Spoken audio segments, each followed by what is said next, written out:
Hello, friends. What does the afterlife of an American Indian look like?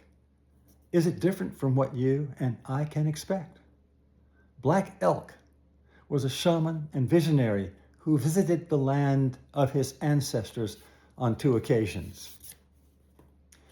His second trip was induced by an exhausting, ecstatic ghost dance ritual in the Lakota homelands of what is today South Dakota. He was 24 at the time and in good health. Copilot summarizes the vision. Black Elk is taken by spirit guides into the spirit world. He travels upward, away from the earth. The world below becomes small and distant. A soft, glowing light surrounds him. This marks the boundary between the living world and the world of spirits. He enters a beautiful, green, sunlit land. The land itself is alive. The grass is tall and shining. Flowers bloom everywhere.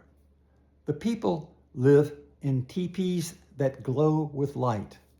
There is no hunger, no fear, no sorrow.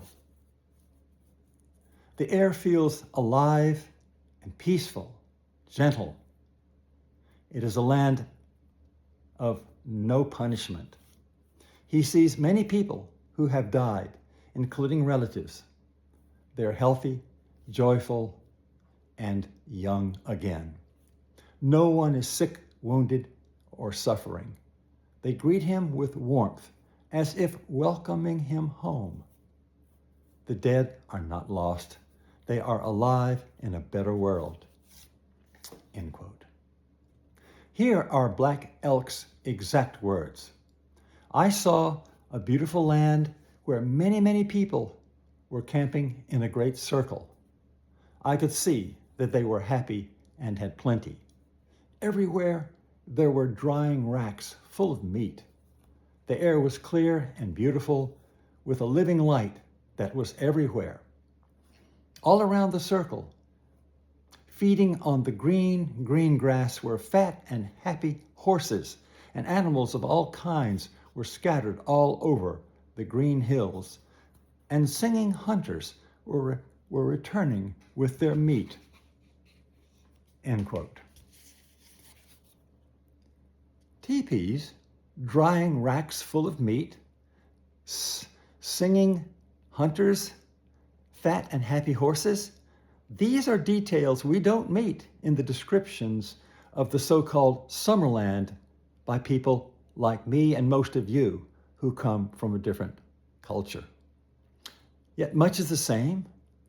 The living light, happy residence, beauty of nature, and meeting with dead relatives are familiar features found in descriptions we're more familiar with.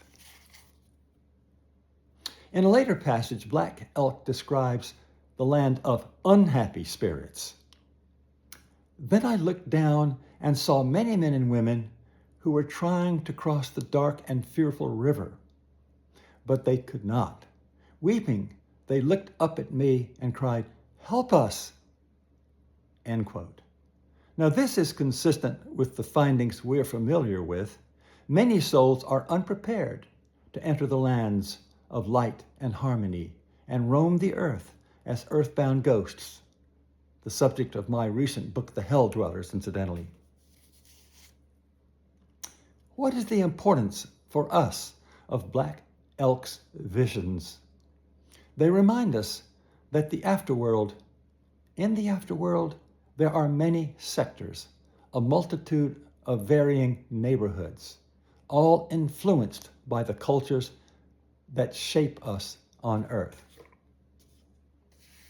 We naturally gravitate to what we're comfortable with, the climate and scenery we enjoyed, the habits and manners we cultivated, the non-physical games we played for entertainment, the religions we practiced or the worldviews we clung to, the people who loved us and will welcome us when we come over. I'm Stafford Betty, the Afterlife Professor. My website is staffordbetty.com. Have a good day.